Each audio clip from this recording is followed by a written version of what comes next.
Welcome to the Exam Room Live, brought to you by the Physicians Committee. Hi, I am the weight loss champion, Chuck Carroll, and this is the healthiest half hour anywhere online today. Appreciate you joining us right here on Facebook and on YouTube. It is Monday, Motivation Monday, and today you'll be hearing about the inspiring journey of Richard Hubbard, who went from being ridiculed for his weight to gearing up now to run the New York City Marathon. And along the way, all Richard did was astonish doctors, lose 150 pounds, and go from being a junk food junkie to a plant-powered machine. So we're going to get his story coming up in just a little bit. And Dr. Neal Barnard is also here as we put COVID-19 back in the spotlight. New information now showing that children of color who become infected are dying at far higher rates than their peers.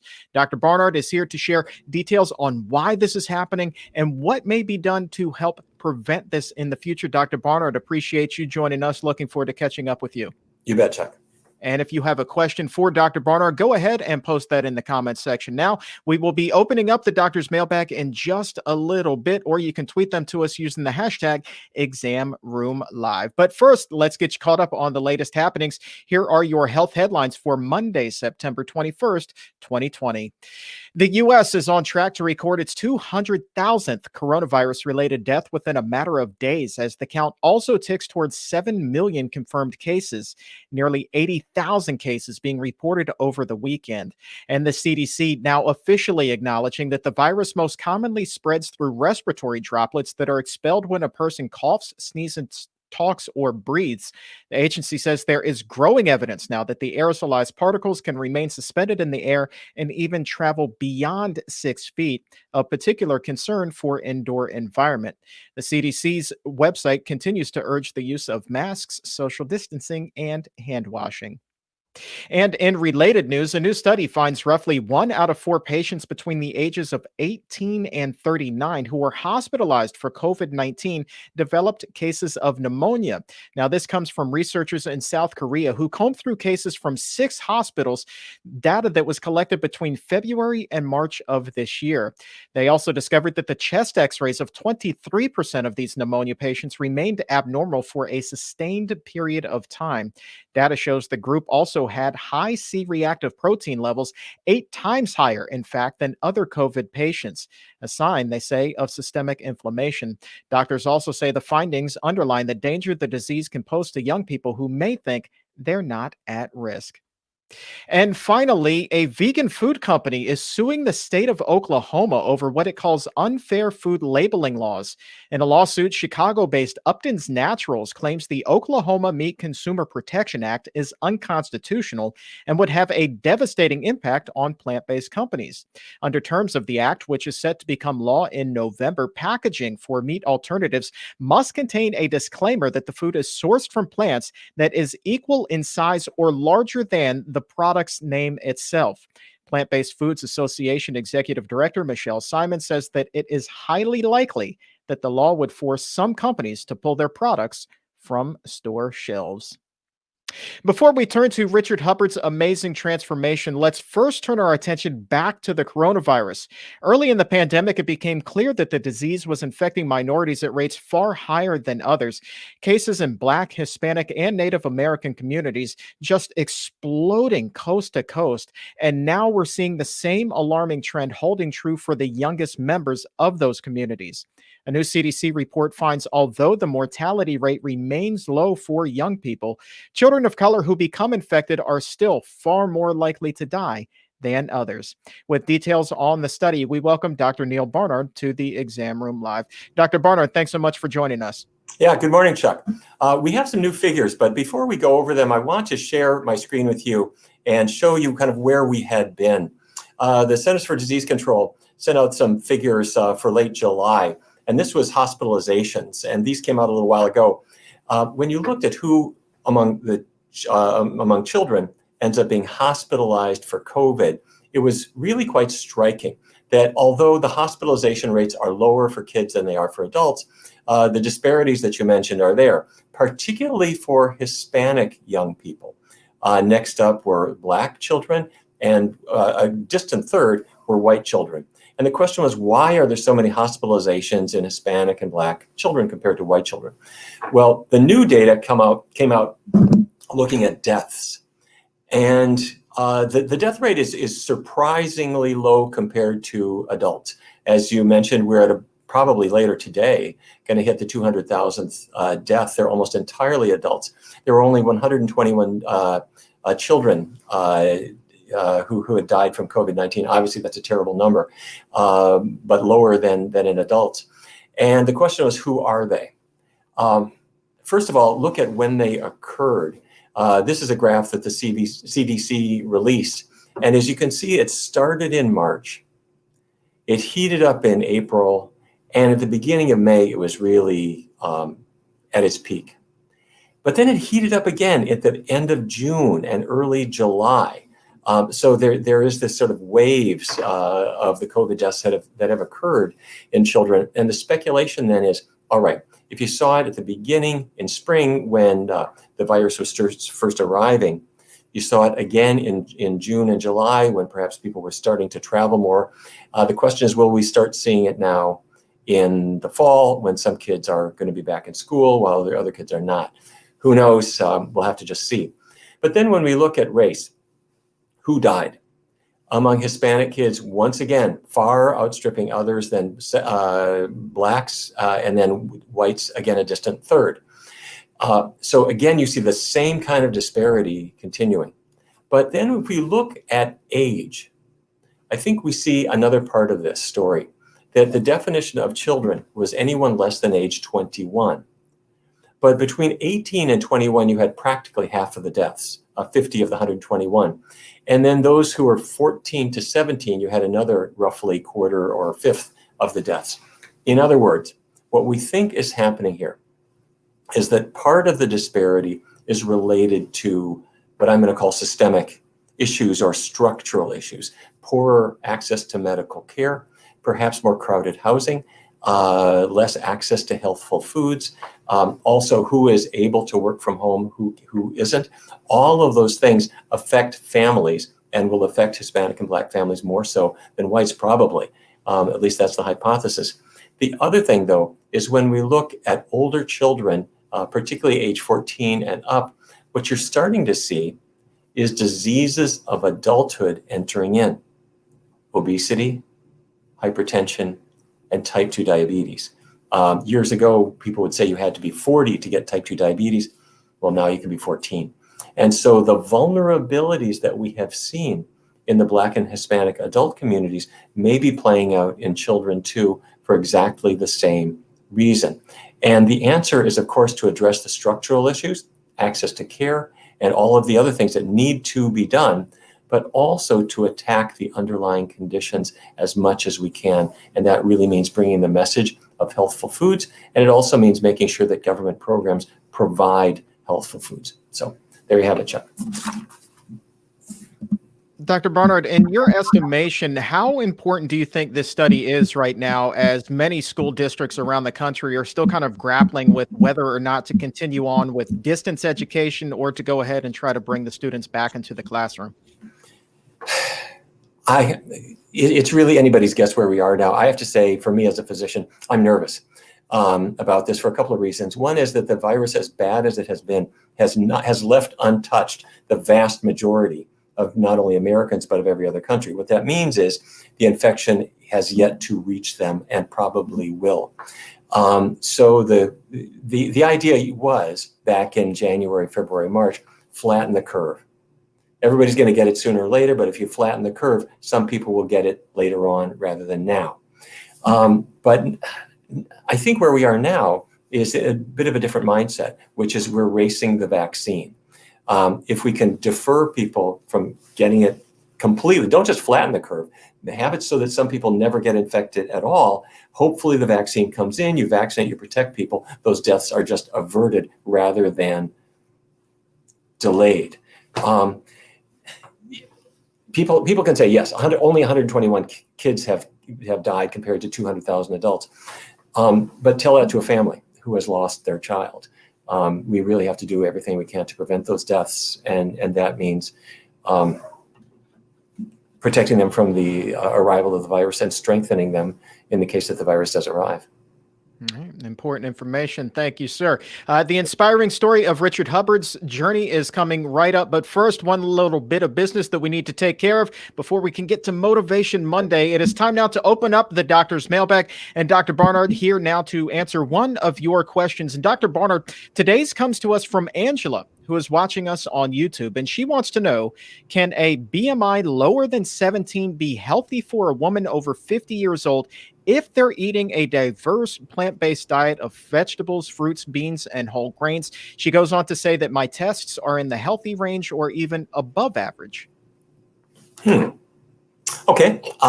First of all, let's define our terms. For anyone who's unfamiliar, BMI, body mass index, is really your body weight adjusted for your height. And if you go onto the pcrm.org site, or you'll find them in other sites too, you'll find BMI calculators. Put in your height, put in your weight, and it will give you a number. And a healthy BMI range is between 18.5 and 25. It's a little bit arbitrary, but above 25 we call overweight or obese, and below 18 and a half is on the thin side. So it's good that you're doing a vegan diet. Congratulations, that's great. And also, I'm really happy that you are getting tested and you're seeing medical professionals. That's good, because the body mass index of 17 is well below the range that we would normally think of as healthy. So what do we make of it? The first thing is to recognize that there can be risks of underweight. Is it reflecting inadequate nutrient intake?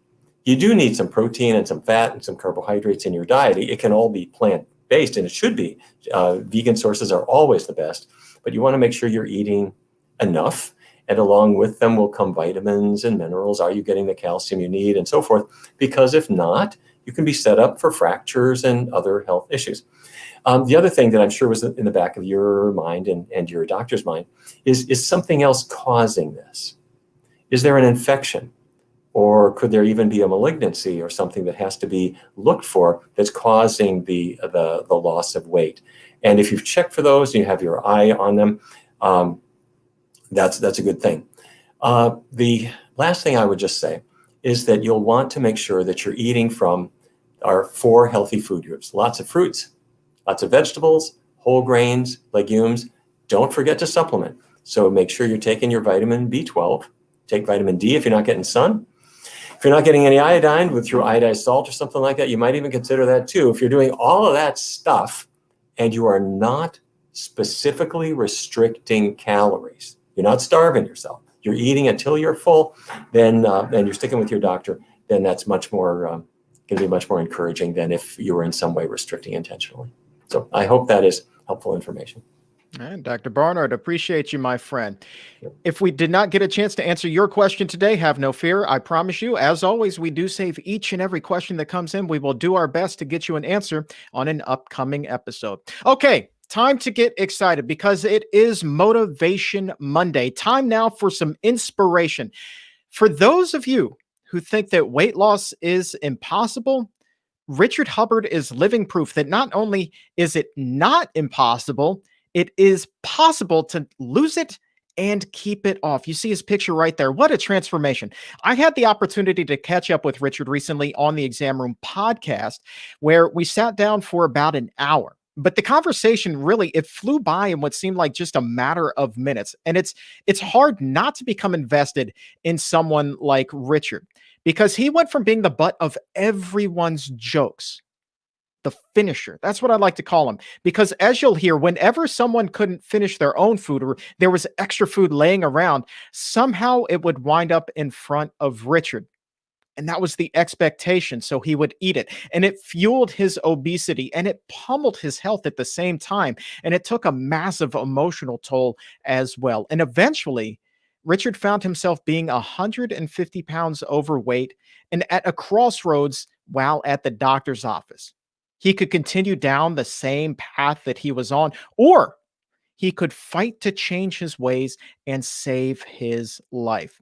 Now, as you'll hear, he challenges. This is where it gets really, really amazing. He challenges his doctors to let him do it his way. And with a strong resolve and a will to live, the former fast food junkie shocked everyone including his doctors, by going from a morbidly obese couch potato to training now for the New York City Marathon. Here now is a portion of our conversation, one that shows impossible is just a word, but success is real life. This is the true story of Richard Hubbard. You said that you stopped weighing yourself at 345. Why did you stop weighing yourself? I was afraid to see it go over 350. And I don't know why. It just somehow that number scared me. It didn't scare me enough to change, oddly enough, but I didn't want to see the number keep going up. I think, a lot of people have that struggle. They just rather would not step on the scale. I know Yeah, some people that's are what even afraid to do that at the doctor's office because I don't know if it's just being hit with a dose of reality or, it does force you that's to what kind of it have is. those conversations. Yeah. I mean, I was avoiding all my problems. I had, I know I was probably pre-diabetic. I was never diagnosed, but I had neuropathy in my feet and just various symptoms that I've read that are attributed to diabetes, and it runs in my family. So just because I made dietary changes doesn't mean that, that predisposition wasn't there. And, I was lucky it wasn't caught, but I know I had that and other medical issues that I just was ignoring all these years until the, So what did it take to get you up to 350? Because as I understand it, you weren't necessarily the heaviest child in the world. no, I mean, I did it. I was slightly overweight, but I wouldn't say obese. I did, I would say you call me chubby part of the years, but I mean, it wasn't severely obese. But I think what it was just eating way too much food. And because of the lack of exercise, I was a binge eater. I became more and more of a binge eater after college. People would leave food at work. I felt like Nike, the old commercials with the what was it, Life cereal. Life cereal. Yeah. Yeah, I felt like people would push me to eat more and more foods, and they would get a kick out of it almost. There were so many candies and things around. Other people didn't want to eat it, and they'd say, "Oh, give it to me," and I would always eat it. And it's just the problem was too much food and too much bad food. And I'm just amazed that I didn't develop worse problems because of it. Sure. And how old were you at that point?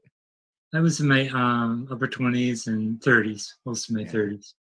So when you say you were a binge eater, people would just give you food. And I guess that to me, I would say, or I would feel if I were in your position, almost like my obesity would be for their amusement at that Exactly. point. I always felt that way. Yeah. What kind of an emotional toll did that take on you? It was huge. I felt disgusting, really. I just it's hard to explain, but I didn't feel very good about myself. I think I developed depression too. I wasn't diagnosed with that either, but I remember in the early 2000s, I just felt like, what's the point? It wasn't suicidal or anything, but it was a sadness that didn't want to lift for probably a half a year. And I avoided doctors like the plague. I just never wanted to learn anything. So I was never diagnosed with any of these things that I probably had. So when you say that you were a binge eater as well, did you go home at night and just kind of by yourself continue to eat Yep, mass yep, quantities and try to hide yep, it? yep. And I believe you mentioned this too in the other podcast that I tried to fast food restaurants as well, and I would buy like maybe 3 or 4 Big Macs or something, French fries. I remember one time totaling my calories for the day just once, just to see what it was like. And I remember that one day it was like 8,000 calories. I just couldn't get over that. This was toward the end of the binge eating phase when I was finally starting to take stock in what I was doing. And it just was blown away by the numbers. Yeah, you're a braver soul than I am. I never added that up while I was still eating it. Just like you being afraid to step on the scale, I Yeah, would much rather have kept the blinders on me at that point. Like I knew that exactly. it was way Yeah, too much and it was so unhealthy, but I was not ready to face that reality. So when you saw those numbers, you say it was toward the end. Why do you think then you weren't able to change overnight? I mean, 8,000 calories, that's a heck of a wake-up call. Right. Uh, well, I guess because it's so addictive, some of the foods I was eating. I mean, I got better before seeing the doctor, but those foods are so addictive, like cheese and ice cream. They're very tough to give up. And so it was definitely a gradual process. Yeah, I was more conscious of how much I was eating, but still, I had a long way to go prior to the physical. I remember for me, it was equal parts relief and sadness when I would go to the drive-through and I would place that massive order. It was relief in the fact that I was going to get my fix for the day, my fast food fix. And I knew that as soon as I ate that, I would start to feel better. But it was also sadness in that I also recognized at the same time that I was killing myself. Yeah, What kind of emotions did you feel? I had the same kind of emotions. I had trouble putting into words back then, but exactly. It gives you some kind of relief, but then there's the sadness behind it as well. And it's really tough to explain, but you have both of those emotions going on at the same time. You know, it's always relief, but then what am I doing to myself? Mhm. Did you ever wonder what the person taking the order was thinking when you were placing it? Yeah, yeah, I always felt that way. Yeah. You know, especially with my size and thinking, what are they thinking? You know, What was it then that made you want to change? I can't imagine that it was one incident. I can't imagine that it was just a woman commenting on the diet soda. right. I can't imagine it was the one trip through the drive-through. Like, what was it for There you? was a number of things. Well, first, the big thing was I worked for the state of Connecticut as a web developer for a local community college. And I had insurance for the first time, medical insurance with the job. And they were changing requirements because of the union and you know, concessions going on. So one of the requirements was you had to have a physical every 2 years in order to have the cheaper premiums. Now, I don't know what ever possessed me to finally get a physical because I could have just paid the higher premiums and forgot about it.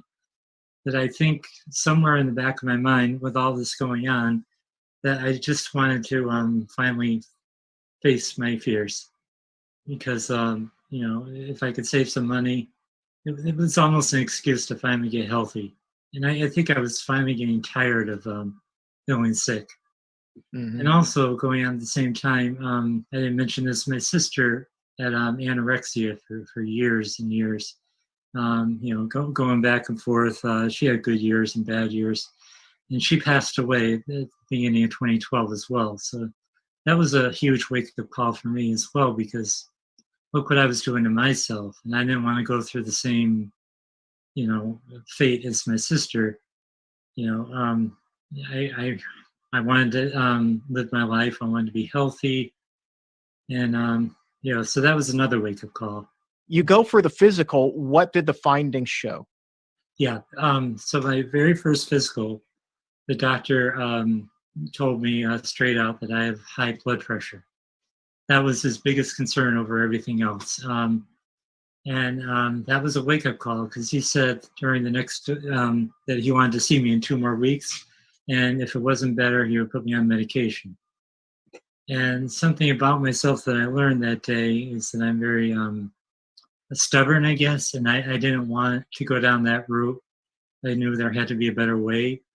I never knew I had this within me, but I just didn't want to be somebody who was dependent on meds for the rest of my life. Because I'm sorry, because so many people in my family are on meds. My dad and stepmom, for example, they're probably on 10 different meds each. And my mom, she's type 2 diabetic, although she's mostly in remission, thanks to me with the plant-based diet. But anyway, um, but all these things were going on at the same time, all these thoughts. And I don't want to be like them. I didn't want to be dependent on meds. And so that was the worst thing for me to hear. I don't know why it was just such a problem for me, but I just, something about it that I just didn't want to be dependent on them. And the other thing he said during the physical that woke me up was that I was morbidly obese.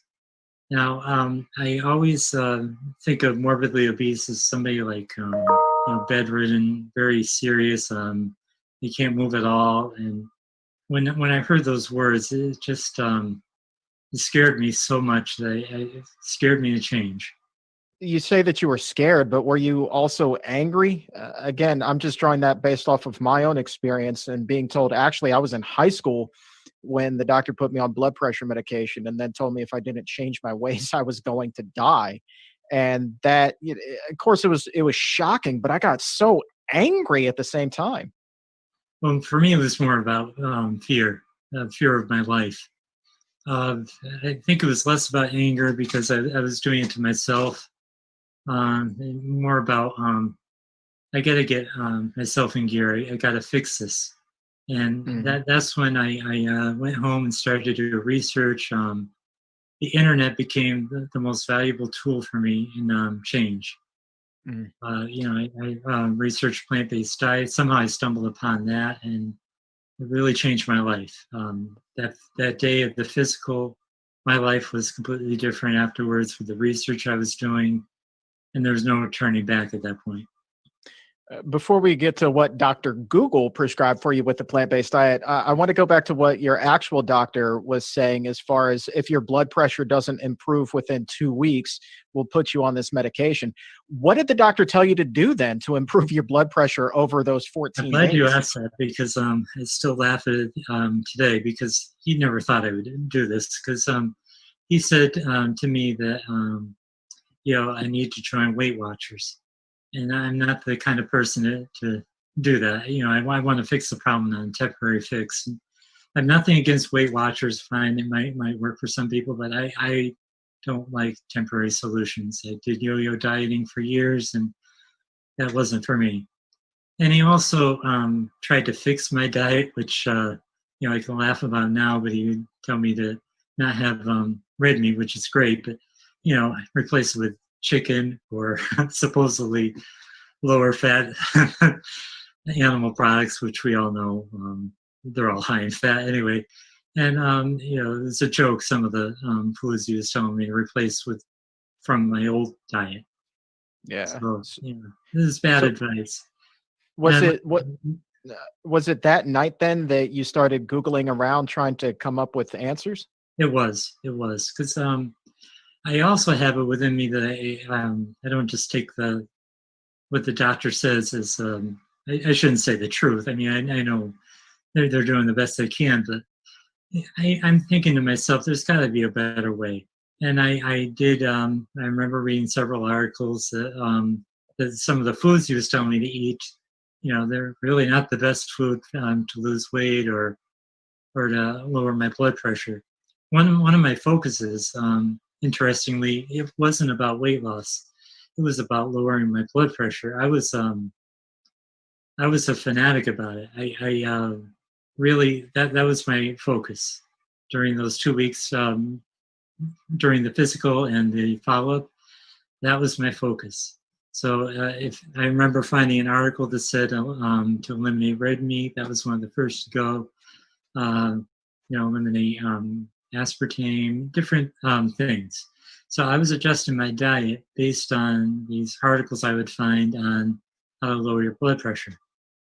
And Um, it wasn't working though, because 2 weeks later, my blood pressure was just as high, and he prescribed meds. What was your blood pressure at that point?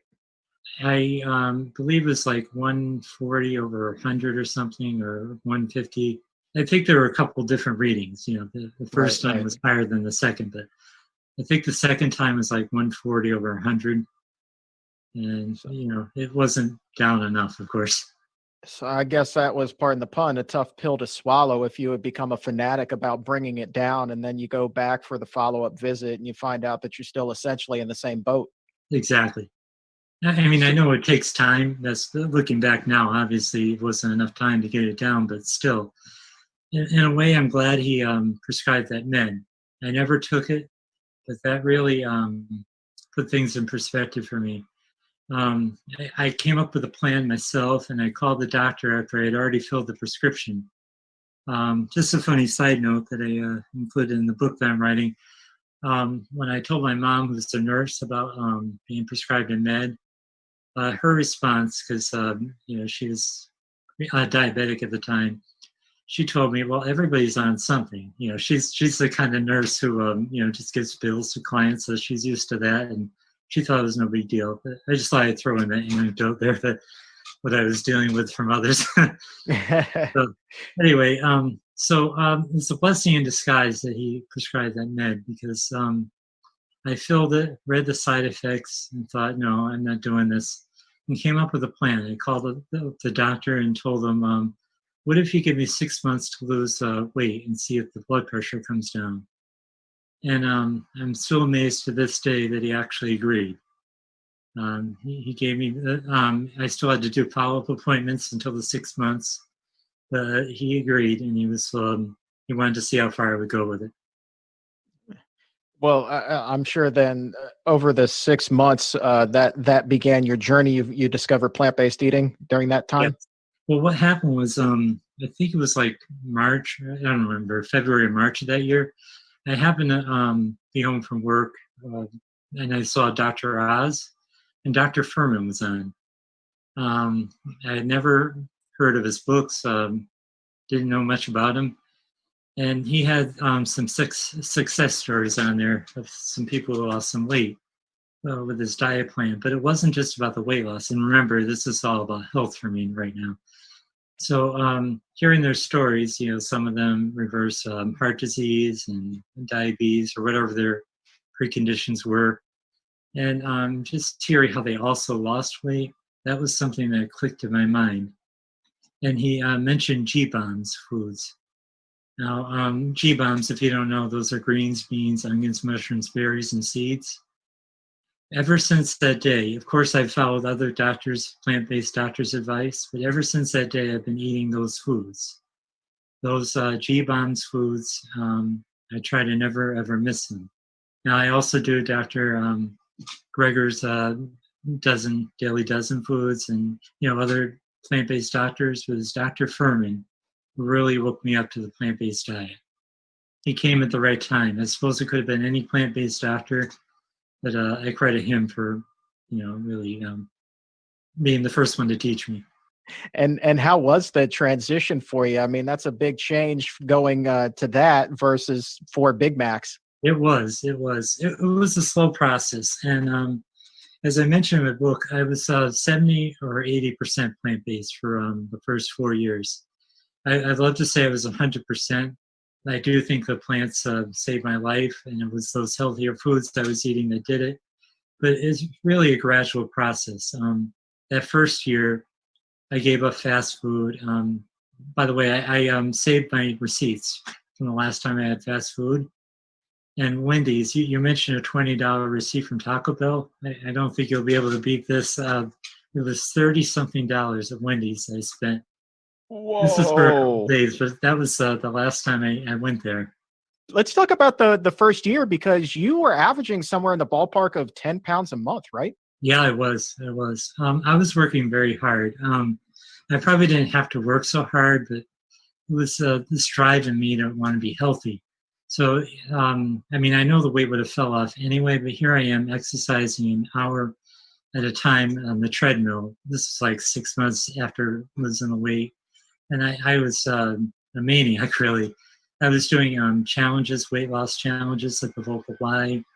I came in first, which I was proud to say I lost the most weight during the challenge. We had teams of 4, and I did a couple of those challenges. I really was working hard, working up a sweat. And, it was just this mindset. I got to get healthy. I got to lose the weight. That's what it was all about. As you're on the treadmill, do you remember the first time you were able to run a mile without stopping? Yeah, I was really proud. It's an unbelievable feeling of accomplishment, because this is coming from somebody who was out of breath walking upstairs. I couldn't even walk up a flight without feeling fatigued, and like that was the most exercise I could do. And just be able to run a mile is just an incredible feeling. Yeah. almost emotional. I was very proud of myself. When did you begin running in your weight loss journey here? Was that pretty early on, or was that you talked Um, about it being a gradual process? it was that first year. They had a requirement to do participate in the it was a 5K, and so I did the 5K, and I was really proud of myself. And it was such a huge accomplishment. We ran around this lake that was equivalent to 5K, and it was just an amazing accomplishment. I never thought I would do anything like that in my life. When I was in high school, I remember the coach would have us running the track, and I remember the bell ringing because I couldn't finish the amount of times he wanted us to run around the track. I was that slow and that sweaty from doing it. And I wasn't even that obese then, I just wasn't active.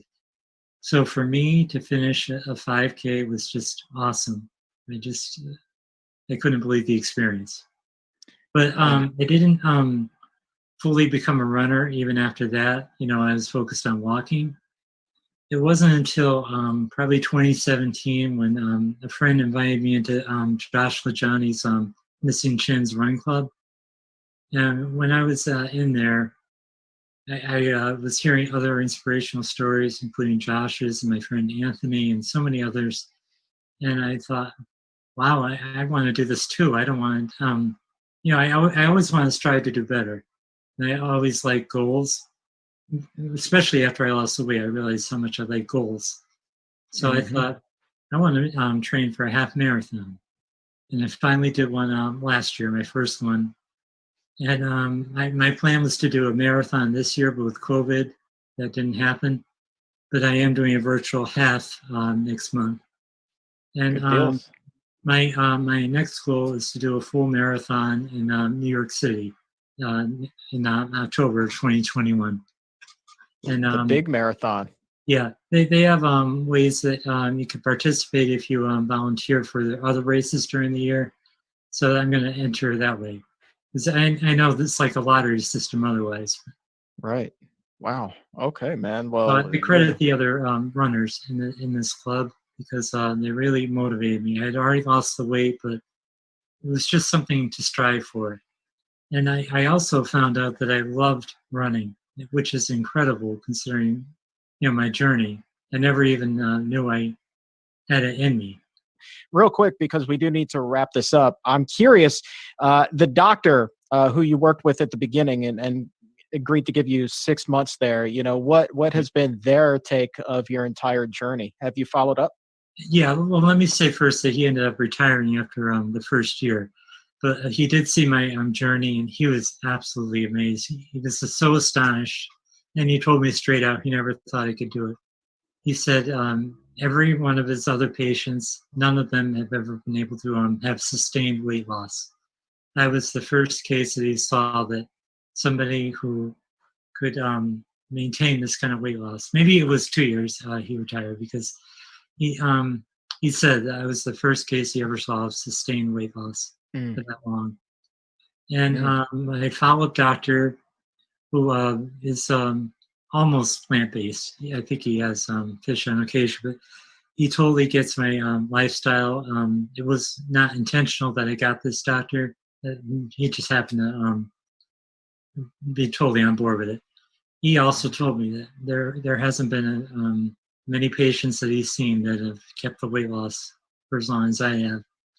And I just, I am so grateful. I can't explain how I kept it up, but I think it's just because it's a habit and it's a lifestyle and you feel great. You can hear the full conversation with Richard by subscribing to the Exam Room podcast by the Physicians Committee over on Apple Podcast or Spotify. Wherever shows are available, hit that subscribe button, and please also leave a 5-star rating and a nice review if you would be so kind. What just an incredible story Richard has. I always love success stories, and that's why I love Motivation Monday so much here on the Exam Room Live. And it was really interesting to be able to sit down virtually with him via Zoom and compare our experiences in the full interview, we get into that more deeply. The conversation about our last suppers with fast food and just the enormous amount of fat and calories we both consumed. And but the interesting part about that conversation, which you'll hear if you go and listen to the full podcast, is that there was this sense of almost relief that came with cutting the cord, so to speak, of fast food after so many years of just abusing the body like that. Like you got one more filled belly and then your life is going to change forever.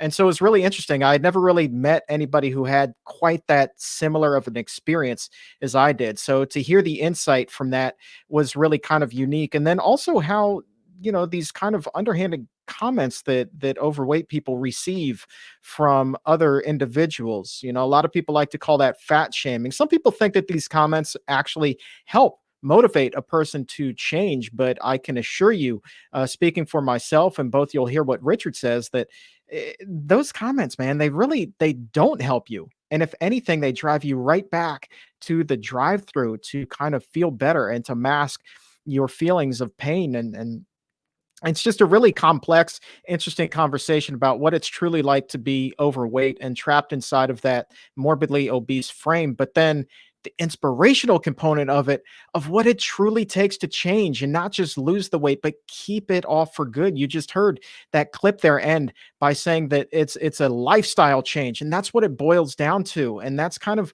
what I'm learning now in the 3+ years that I've been working with the Physicians Committee, is that it's not a diet. This is a lifestyle, and that's what makes it sustainable. And that's why I believe in my heart of hearts that people who want to get healthy and to lose weight and take control of their health by adopting that plant-based diet, that is the best way to go to succeed, not just in the short term, but definitely in the long run. So it's a really interesting conversation. You saw about half of it here on the show today, but if you head over to Apple Podcast or wherever it is that you get your favorite podcast from, look up the Exam Room Podcast by the Physicians Committee, hit that subscribe button and leave a 5-star rating. That would be oh so kind, and you can enjoy the full conversation as well.